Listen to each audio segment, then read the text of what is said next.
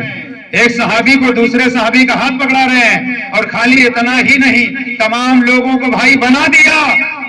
اب 2 لوگ بچے، یار ہمارے تمہارے آقا اور مولا علی فاتح خیبر۔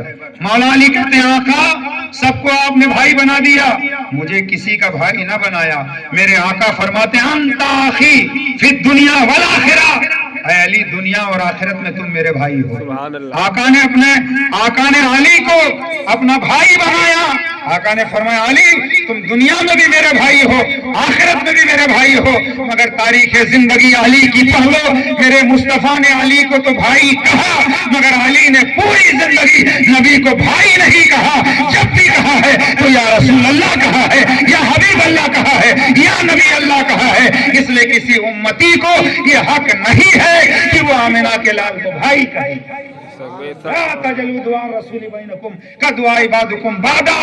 تم رسول کو آپس میں اس طرح مت پکارو جیسا کہ ایک دوسرے کو پکارتے ہو۔ تو کسی کو حق نہیں ہے کہ رسول اللہ کو بڑا بھائی کہے یا چھوٹا بھائی کہے۔ اللہ کو جب یہ گوارا نہ ہوا کہ رسول اللہ کا کوئی دوسرا بھائی پیدا کرے، اللہ نے مصطفیٰ ماں کے شکم میں تھے، باپ کا انتقال ہو گیا، اس میں ایک حکمت یہ بھی ہے، ہو سکتا ہے باپ زندہ ہوتے کوئی دوسرا بھائی پیدا ہوتا یا بہن پیدا ہوتی تو ہو سکتا ہے بھائی کہہ دیتا اے محمد جو تمہارا باپ ہے وہ میرا باپ ہے۔ اللہ نے باپ کا سایہ اٹھا لیا تاکہ قیامت تک کوئی نہ بھائی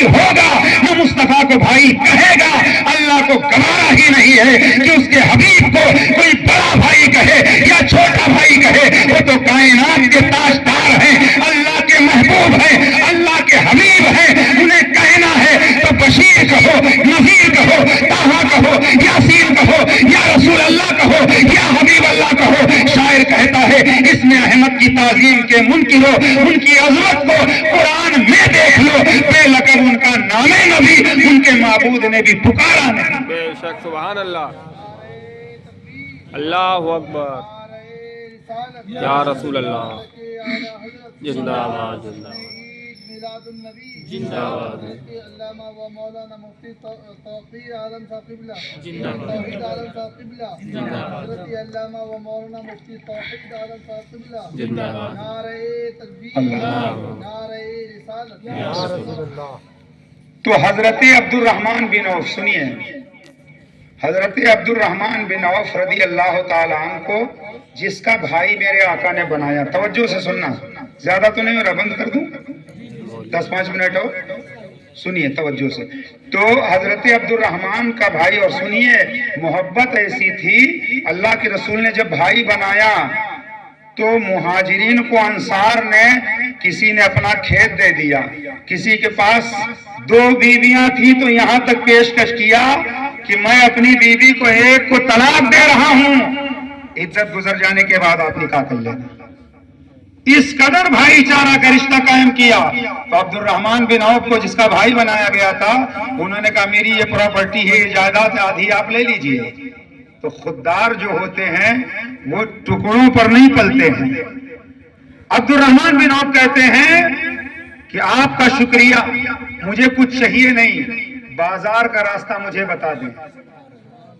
عبد الرحمن ابن عوف کو بازار پہنچایا گیا، آپ نے جائزہ لیا اور کاروبار کیا۔ صحابی رسول عبد الرحمن بن عوف نے کاروبار کیا، اللہ نے اتنا نوازا، اتنا نوازا، اتنا نوازا، یتیموں کا، بیواؤں کا، غریبوں کا، کمزوروں کا، ہر طرح جو بھی ضرورت مند آتے تھے، حضرت عبد الرحمن سب کی مدد کرتے رہے، سب کی مدد کرتے رہے۔ اور اللہ کے رسول صلی اللہ علیہ وسلم فرمایا کرتے تھے غلام آزاد کرو، تو تنہا عبد الرحمن ابن عوف نے 30,000 غلام آزاد کیے تھے۔ سبحان اللہ، اللہ کی رضا کے لیے 30,000 غلام آزاد کیا تھا۔ اور حضرت عبد الرحمن بن عوف رضی اللہ تعالیٰ عنہ کو اللہ نے ایسا مالدار بنایا کہ اس زمانے میں مدینہ شریف میں سب سے مہنگا اگر لباس کسی کی بیوی پہنتی تھی تو حضرت عبد الرحمن بن عوف کی شریک زندگی۔ سبحان اللہ، سبحان اللہ، اللہ نے اتنا بڑھایا، اتنا مالدار بنایا۔ اسی لیے دعا کیا کرو، اللہ مال دے تو قارونی مال نہ دے، اللہ مال دے تو عثمانی مال دے، عبد الرحمن بن عوف جیسا مال اللہ کا، اور مال دے تو اللہ دل بھی دے۔ تو حضرت عبد الرحمن کا جب انتقال ہوا تو جانتے ہو اس وقت ان کی 4 بیویاں تھیں۔ مالداری سنیے پھر آگے کی بات سنیے۔ عبد الرحمن بن عوف کی 4 بیویاں تھیں، حصہ تقسیم ہونے لگا جائیداد میں، اونٹ، گھوڑے، کھیت، پراپرٹی، باغ، بہت سارا سامان چھوڑا تھا، بیوی کو 8واں حصہ ملتا ہے۔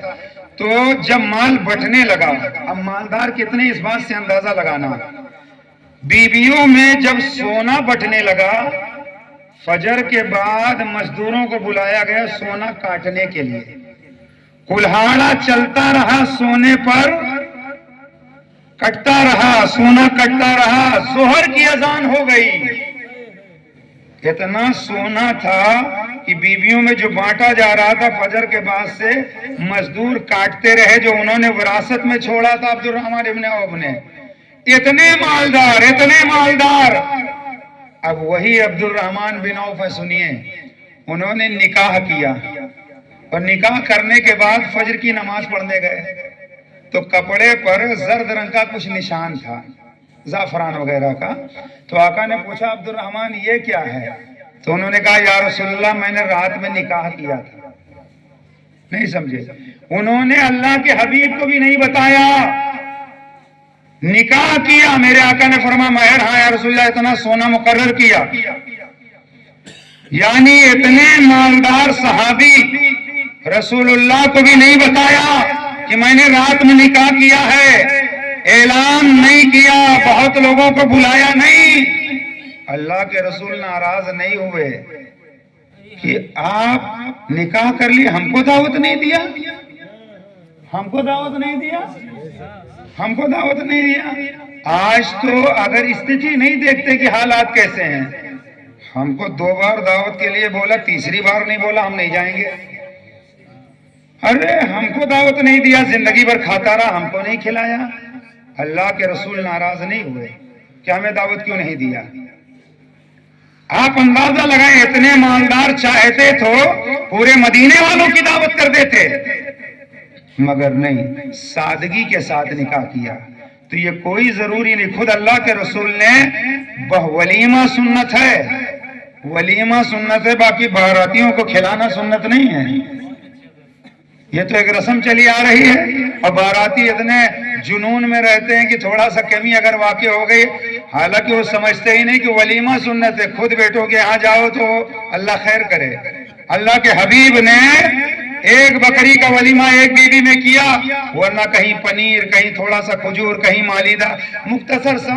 اور ولیمہ کرنے کے لیے 5000 لوگوں کو کھلانا بھی ضروری نہیں ہے کہ ولیمہ کے لیے نہ پلیٹ پوری ہو رہی ہے، کھانا پہلے ہی ختم ہو جا رہا ہے، ڈھونڈ کر کے کھا لیا، چاول پھینکا جا رہا ہے، کتوں کے آگے ڈالا جا رہا ہے، تو ایسا ولیمہ بھی ٹھیک نہیں۔ اس لیے ان چیزوں پہ کنٹرول کرنا ضروری ہے۔ بھائی میں غلط بول رہا ہوں تو مجھے بول سکتے ہو، جو بات صحیح میں اسی لیے تو بدنام ہوں، جو بات سچ ہے وہ میں کہہ دیتا ہوں تاکہ معاشرے کے اندر سدھار پیدا ہو۔ اللہ اگر کسی کو ہدایت دے دے گا اس کو بھی ثواب ملے گا، مجھ کو بھی ثواب ملے گا۔ اور تقریر خطاب اسی لیے ہوتا ہے کہ عمل کیا جائے، ورنہ بھر بھر رٹو طوطا کی طرح لوگ رٹ کے آتے ہیں اور خوب چیختے چلاتے ہیں۔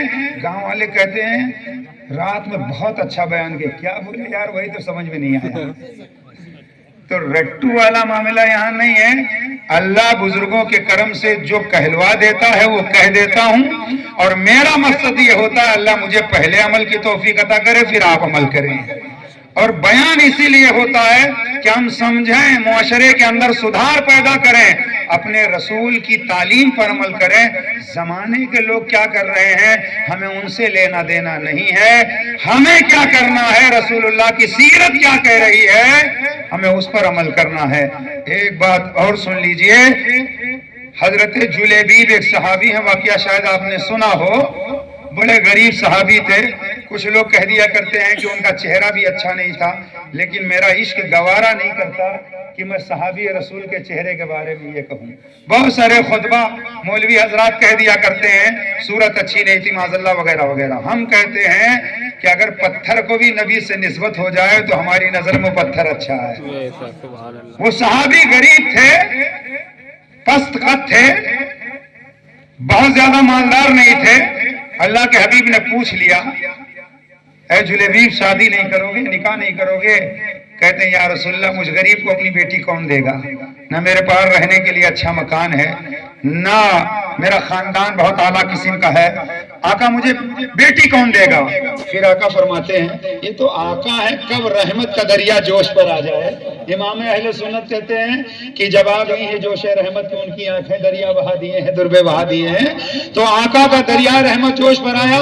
آقا نے فرمایا فلاں محلے میں چلے جاؤ اور فلاں انصاری کے ہاں ایک بیٹی ہے، جا کر کے کہہ دو کہ اللہ کے نبی نے بھیجا ہے، اپنی بیٹی کا نکاح میرے ساتھ کر دو۔ اللہ کے رسول کا حکم تھا، انکار نہیں کر سکتے تھے مگر ڈر رہے تھے۔ کہاں وہ اتنے مالدار، کہاں میں غربت میں زندگی گزارنے والا، مگر آقا کا حکم تھا۔ گئے محلے میں پہنچے، انصاری جو مالدار صحابی تھے دروازے پر دستک دی، دروازہ کھولا گیا۔ کس نے بھیجا؟ اللہ کے حبیب نے بھیجا۔ کیوں بھیجا؟ جیسے ہی بتایا تو صحابی رسول کہنے لگے ٹھہرو میں گھر میں مشورہ کر لیتا ہوں۔ بیوی سے مشورہ کیا تو بیوی نے کہا کہ ان کا کوئی خاندان بھی اعلیٰ نہیں، بہت مالدار بھی نہیں ہے۔ یعنی مشورہ کے بعد میں یہ جواب دیا گیا، انکار کا جواب دیا گیا، لیکن بچی وہیں سن رہی تھی، بیٹی وہیں سن رہی تھی۔ جب وہ جلیبیب چلنے کا ارادہ کرنے لگے تو بیٹی نے کہا اے ابا جان، اے امی جان، آپ نے یہ تو دیکھا کہ آنے والا کیسا ہے، آپ نے یہ کہ نہیں دیکھا کہ بھیجنے والا کیسا ہے؟ اگرچہ آنے والا ایسا ہے مگر بھیجنے والا کیسا ہے؟ امام الانبیاء نے بھیجا ہے، اس نے بھیجا ہے جس کے چہرے کی چمک کے بارے میں امام اہل سنت پکار اٹھے یا رسول اللہ چمک تجھ سے پاتے ہیں سب پانے والے، میرا دل بھی چمکا دے چمکانے والے۔ یا رسول اللہ، اللہ نے آپ کو وہ حسن و جمال عطا فرمایا ہے کہ آپ کی چمک سے کائنات کو چمک مل رہی ہے۔ چنانچہ بیٹی نے کہا مجھے رشتہ وہی کرنا ہے جس رشتے کو اللہ کے حبیب نے پسند کیا ہو۔ کسی کے رشتے کا انتخاب چچا کرتا ہے، باپ کرتا ہے، بھائی کرتا ہے، مگر میرے رشتے کا انتخاب آمنہ کے لال نے کیا ہے۔ تو آپ اندازہ لگائیں کہ اس انداز میں صحابہ کرام اپنے آقا سے محبت کرتے تھے، نبی کے غلام اپنے نبی سے محبت کیا کرتے تھے۔ اور ایک عبرت کی بات سن لو، بس بات ختم کر دوں۔ حضرت عمر کا نام تو بچہ بچہ جانتا ہے۔ حضرت عمر کے بیٹے ہیں صحابی حضرت عبداللہ رضی اللہ تعالیٰ عنہ۔ بڑی دھیان سے سننا، حضرت عبداللہ نے اپنی پسند کا ایک نکاح کیا، اور نکاح کرنے کے بعد نکاح ہو گیا۔ شام کو سویرا ہوا تو فجر کی نماز میں وہ حضرت عمر ابن خطاب کو نہ ملے، تو حضرت عمر فجر کی نماز پڑھ کر گھر آئے اور حضرت عبداللہ کی ماں سے کہا عبداللہ کہاں ہے؟ تو عبداللہ کی ماں نے یعنی حضرت عمر کی بیوی نے کہا عبداللہ اپنے کمرے میں ہے، کہا بلایا جائے۔ حضرت عبداللہ کو بلایا گیا۔ حضرت عمر کہتے ہیں اے عبداللہ کیا وجہ ہے کہ میں نے آج فجر کی جماعت میں تمہیں نہیں پایا؟ تو حضرت عبداللہ کہتے ہیں ابا حضور رات میں تاخیر سے سویا مگر نماز میں نے پڑھی ہے۔ ابا حضور میں نے نماز پڑھی ہے، جماعت سے نماز نہیں ادا کر سکا، میں نے نماز پڑھی اور ٹائم پر نماز پڑھی ہے۔ جملے کو سننا، حضرت عمر کہتے ہیں کیا وجہ ہے فجر کی جماعت میں تمہیں نہیں پایا؟ بیٹا کہہ رہا ابا جان میں نے نماز پڑھی، رات میں دیر سے سویا، ٹائم پر نماز پڑھی، البتہ جماعت میں شریک نہ ہو سکا۔ حضرت عمر کہتے ہیں بیوی کو طلاق دے دو، بیوی کو طلاق دے دو۔ ابا حضور دوبارہ ایسی غلطی نہیں ہوگی، حالانکہ میں نے نماز پڑھی ہے۔ حضرت عمر نے کہا جو میں نے کہہ دیا وہ کہہ دیا، طلاق دے دو، طلاق دے دو۔ حضرت عبداللہ رونے لگے، روتے ہوئے سرکار کی بارگاہ میں گئے، یا رسول اللہ صلی اللہ علیہ وسلم ایسا ایسا ہوا ہے۔ میرے آقا نے فرمایا تمہارے باپ جو عمر کہہ رہے ہیں اس پر عمل کر لو۔ حضرت عمر سے پوچھا گیا آپ نے ایسا کیوں کہا؟ تو حضرت عمر جلال میں آ کے کہتے ہیں، حضرت عمر یہ جواب دیتے ہیں کہ جس بیوی کے آتے ہی، جس بیوی کے گھر میں قدم پڑتے ہی بیٹا سست ہو جائے اور جماعت سے نماز نہ پڑھ سکے اسے میں گھر کی دلہن بنا کے رکھوں، یہ عمر کو گوارا نہیں، میں اسے گھر کی سہاگن بنا کے رکھوں، یہ عمر کو گوارا نہیں ہے۔ آج تو حال یہ ہوتا ہے گھر والے جس دن نکاح ہوتا ہے صبح 8 بجے تک دروازہ نہیں کھولنے دیتے ہیں، رات میں دیر میں جگہ ہے، دروازہ بند رہنے دو، دروازہ بند رہنے دو، دین نکل آنے دو، یہ کر لیں۔ میرے بھائی دین کو سمجھو، صحابہ کی سیرت پڑھو کہ وہاں جماعت سے نماز نہیں ادا کیا، اور نماز پڑھ لیا تھا، جماعت ترک ہو گئی۔ اور یہاں حال کیا ہے، یہاں حال کیا ہے کہ بہت سارے ہم نے مولویوں کو بھی دیکھا ہے، خود تو نماز پڑھ لیتے ہیں، ان کی بیویاں 8 بجے تک پڑی سوئی رہتی ہیں، گھر میں نماز نہیں پڑھا پاتے۔ اور قرآن کیا کہتا ہے، فَاصْدَعْ بِمَا تُؤْمَرُ وَأَعْرِضْ عَنِ الْمُشْرِكِينَ، جس چیز کا تمہیں حکم دیا گیا ہے اسے سنا دو، اور وَأَنذِرْ عَشِيرَتَكَ الْأَقْرَبِينَ، اللہ نے فرمایا محبوب اپنے گھر والوں کو ڈراؤ۔ تبلیغ پہلے گھر سے شروع کرو، تبلیغ پہلے گھر سے شروع کرو، گھر میں تبلیغ کرو، ماں باپ کو نماز کا پابند بناؤ، بیوی کو نماز کا پابند بناؤ، اور دیندار گھرانے میں رشتہ کرو۔ اس لیے کہ جو عورت نماز نہیں پڑھے گی، قرآن نہیں پڑھے گی، اس میں پلنے والے بچے ماں باپ کے فرما بردار کہاں ہوں گے؟ دین کی تعلیم سے دور رہیں گے تو ماں باپ کا ادب کون بتائے گا؟ انگلش میڈیم میں پڑھنے والے بچے کو انگلش ٹاپ اور ٹاپر بنایا جائے گا، مگر خدا کی قسم ماں کے قدم کے نیچے جنت ہے یا مسجد کا امام بتائے گا یا مدرسے کا مولوی بتائے گا۔ اس لیے دین کی تعلیم، پڑھی لکھی بہو لاؤ، پڑھا لکھا داماد تلاش کرو، اور دین پر چلنے والا، میں یہ نہیں کہتا کہ ہر وقت مسجد میں بیٹھ کر کے وہ تسبیح پڑھتا رہے، نماز کا ٹائم آئے نماز پڑھے، کاروبار کا ٹائم آئے کاروبار کرے، حلال محنت سے روزی کمائے، حلال میں برکت ہے، حرام میں برکت نہیں ہے۔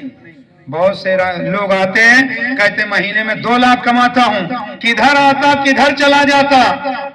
میں نے کہا حرام مال میں برکت نہیں ہوتی، حلال میں برکت ہوتی ہے۔ حلال میں برکت ہوتی ہے جب کوئی حلال کھائے گا، حلال خون بنے گا، حلالی بن کر کے زندگی گزارے گا۔ حرام کھانے سے خون حرام کا بنے گا، وہ باپ کو نہیں پہچانے گا، ماں کو نہیں پہچانے گا، بہن کو بہن نہیں سمجھے گا، بھائی کو بھائی نہیں سمجھے گا۔ اور بڑی معذرت کے ساتھ ایک بات کہہ دوں، آج لوگ یہ سمجھتے ہیں، دین کو تو سمجھتے ہی نہیں۔ ایک بات کان کھول کر کے سن لو، اللہ کا فضل ہے کہ 9 سلسلوں کی میرے پاس اجازت ہے، 9 سلسلوں کی میرے پاس اجازت ہے۔ ہم مرید ہیں تاج الشریعہ بدر طریقہ علیہ الرحمہ کے، قادری، چشتی، 9 سلسلوں، اشرفی 9 سلسلوں کی اجازت ہے۔ میں اس لیے بتا رہا ہوں کہ میں پیروں کا مخالف نہیں ہوں، میں سنی سہل عقیدہ پیر کا مخالف نہیں۔ مسئلہ یہ ہے کہ غیر محرم پیر سے بھی پردہ ہے۔ مسئلہ یہ ہے کہ اگر پیر غیر محرم ہے تو مریدہ نہ پیر کے پاؤں دبا سکتی ہے، نہ سر میں تیل لگا سکتی ہے، نہ بغیر پردہ کے پیر کے سامنے بیٹھ سکتی ہے۔ یہ مسئلہ ہے شریعت کا، میرے ابا کا مسئلہ نہیں۔ جو لوگ چھپاتے ہیں وہی ہم بتاتے ہیں۔ لہذا پیر سے بھی پردہ ہے، مولوی سے بھی پردہ ہے، امام سے بھی پردہ ہے۔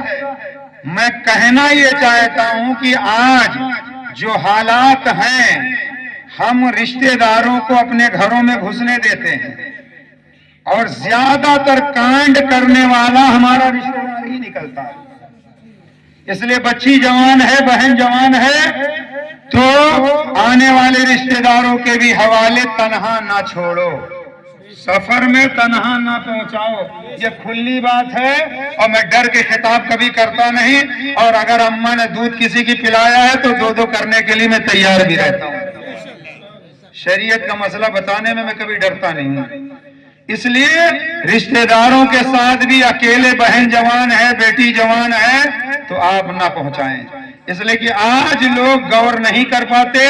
لاسٹ میں جب چھانبین ہوتی ہے تو کہیں چچا نکلتا، کہیں بھتیجا نکلتا، کہیں تایا نکلتا، کہیں کون نکلتا۔ اس لیے پیر صاحب کی عزت کرو، پیر صاحب کو پیر سمجھو، باپ کو باپ سمجھو، ماں کو ماں سمجھو، اور جو جس کا مقام ہے اس مقام پر اس کو رکھو۔ پاؤں میں جوتا پہنا جاتا ہے، کوئی سر پہ رکھے گا، ہر آدمی کہے گا سر ٹوپی پہننے کی جگہ ہے، جوتا رکھنے کی جگہ نہیں ہے۔ پیر کو پیر جانو، ولی کو ولی جانو، صحابی کو صحابی جانو، صحابی کو نبی نہ جانو، نبی کو صحابی نہ جانو، صحابی کو صحابی مانو، نبی کو نبی مانو، خدا کو خدا مانو، خدا کو مصطفیٰ نہ مانو، مصطفیٰ کو خدا نہ مانو۔ ایک شعر میں سمجھا دوں، مصطفیٰ مصطفیٰ ہے، خدا خدا ہے، خدا خدا ہے، مصطفیٰ مصطفیٰ ہے۔ بیکل صاحب بلرام پوری نے کہا میں مانتا ہوں اے عقل والو میرا محمد خدا نہیں ہے، مگر دلوں میں یہ نقش کر لو کہ وہ خدا سے جدا نہیں ہے، وہ خدا سے جدا نہیں ہے۔ لا الہ الا اللہ پڑھتے رہو پڑھتے رہو، مسلمان ہو ہی نہیں سکتے جب تک کہ محمد الرسول اللہ نہیں پڑھو گے۔ تو لا الہ الا اللہ، خدا کی وحدانیت، محمد الرسول اللہ میں مصطفیٰ کی رسالت، اللہ اللہ ہے، مصطفیٰ مصطفیٰ ہے، مرتضیٰ مرتضیٰ ہے، ولی ولی ہے، صحابی صحابی ہے، پیر پیر ہے۔ اور ہمارے علاقے میں خاص کر اپنے چھیتر میں لوگ پیری مریدی سمجھتے ہی نہیں، جو پیر صاحب آئے انہی کے ہاتھ میں ہاتھ دے دیتے، انہی کے کہتے ہم طالب ہو رہے ہیں۔ اچھی بات ہے، طالب ہونا اچھی بات ہے، مگر اپنے پیر سے اگر کوئی کامل ہے تو سب بات سمجھ میں آ رہی ہے، طالب ہو رہے ہیں۔ ہر ایرے غیرے نتھو خیرے سے طالب نہیں ہونا ہے، اور کوئی بھی پیر کوئی بھی مولوی تمہیں جنت نہیں دلا سکتا جب تک شریعت کی آپ پابندی نہیں کرو گے۔ اگر ایسا ہوتا تو میرے مصطفیٰ نے عشرہ مبشرہ 10 صحابہ کو دنیا میں جنت کی بشارت دے دی تھی۔ ابو بکر تم جنتی ہو، عمر تم جنتی ہو، عثمان تم جنتی ہو، علی تم جنتی ہو، طلحہ تم جنتی ہو۔ 10 لوگوں کو مصطفیٰ نے جنت کی بشارت دے دی تھی، مگر رات رات بھر خدا کے خوف سے روتے رہے۔ جنت کی بشارت پانے والے اللہ کا خوف ان کے دل میں سمایا ہوا تھا۔ ہم کہاں جائیں گے ہمیں یہ پتہ ہی نہیں، ہم سرٹیفکیٹ بانٹ رہے ہیں، یہ جنتی ہیں، یہ جنتی ہیں، وہ جنتی ہیں، یہ جنتی ہیں۔ جنت ہمارے تمہارے باپ کی ہے، جس کو چاہیں گے دے دیں گے۔ جس کے باپ کی جنت تھی سیدہ فاطمہ زہرا رضی اللہ تعالیٰ عنہا، ان کا حال یہ تھا کہ سر سے ہٹا ہوا دوپٹہ نہ کبھی چاند کی چاندنی نے دیکھا، نہ کبھی سورج کی روشنی نے دیکھا۔ اس قدر پردے کا اہتمام کیا، اس قدر پردے کا اہتمام کیا۔ رسول اللہ کی افضل و اعلیٰ شہزادی جب ان کا نکاح ہوا، گھر میں جھاڑو اپنے ہاتھ سے لگاتی، گھر کا کام اپنے ہاتھ سے کرتی، علی کا بسترا اپنے ہاتھ سے بچھاتی۔ اور میں نے کتابوں میں یہاں تک پڑھا ہے کہ سیدہ فاطمہ زہرا پانی کا برتن، پانی کا گھڑا لاتے لاتے کندھے پر نشان تک بن گئے تھے، ہاتھوں میں رسیاں کھینچتے کھینچتے ہاتھوں میں نشان بن گئے تھے۔ اللہ اکبر، مگر باپ سے کبھی شکایت نہیں کیا۔ آج تو اگر تھوڑا سا اللہ مال دے دے تو جھاڑو لگانے والی ہم گھر میں لا لیتے ہیں، برتن دھلنے والی ہم گھر میں لا لیتے ہیں۔ اور ہوتا یہ ہے کہ پھر بیوی کو کہیں شوگر ہو جاتی ہے، کہیں تھائرائیڈ ہو جاتا ہے، کہیں کیا ہو جاتا ہے۔ گھر کا کام کاج کرنے میں شرم محسوس نہیں کرنا چاہیے۔ اور بیوی کا ہاتھ اگر شوہر بٹا لے تو اس میں بھی کوئی شرم کی بات نہیں ہے۔ بیوی اگر کام کاج کر رہی ہے تو شوہر کو چاہیے کہ ہاتھ بٹا لے۔ شوہر اور بیوی، قرآن کہتا ہننا لباس لکم وانتم لباس لہن، شوہر بیوی کا لباس، بیوی شوہر کا لباس۔ اور لباس کیا جانتے ہو؟ لباس یہ ہے کہ شوہر بیوی کے آئے ڈھاکے، بیوی شوہر کے آئے ڈھاکے۔ بیوی ایک مرتبہ پاپوچ اتنے نکمے ہیں کہ بیوی کی برائی چوراہے پہ بیٹھ کے کرتے ہیں، دوستوں میں بیٹھ کر کرتے ہیں۔ یہ کمینہ پن ہے، اپنی بیوی کے اندر کے حالات دوستوں سے جو بتائے وہ دیوس ہے، وہ کمینہ ہے۔ گھر کی عزت کو گھر میں رہنے دو، پامال مت کرو۔ بیوی اور شوہر کے درمیان کی باتیں دوستوں کو مت بتاؤ۔ اور اس وجہ سے گھروں کے حالات جو بگڑ رہے ہیں، دین کی تعلیم نہ ہونے کی وجہ سے، شوہر بیوی کا مقام سمجھے، بیوی شوہر کا مقام سمجھے، ماں باپ کی عزت اہمیت اولاد سمجھے۔ جب اس طرح سے ہم اپنے گھر میں رہیں گے تو ہمارا گھر جہنم کا گہوارہ نہیں بنے گا، ہمارا گھر سکون ہی سکون، ہمارے گھر کا پرسکون ماحول رہے گا۔ لہذا جب بھی شادی کا موقع آئے، نیا مکان بناؤ، اللہ آپ کو مالدار بنائے تو کم از کم نبی کا میلاد اپنے گھر پہ پڑھتے رہو، سنتے رہو، تاکہ نبی کی محبت برقرار رہے، نبی سے عشق قائم رہے اور نبی سے محبت بنی رہے۔ اور نماز روزے کی پابندی کرتے رہو۔ نسبت بڑی چیز ہے، نسبت سے مقام ملتا ہے،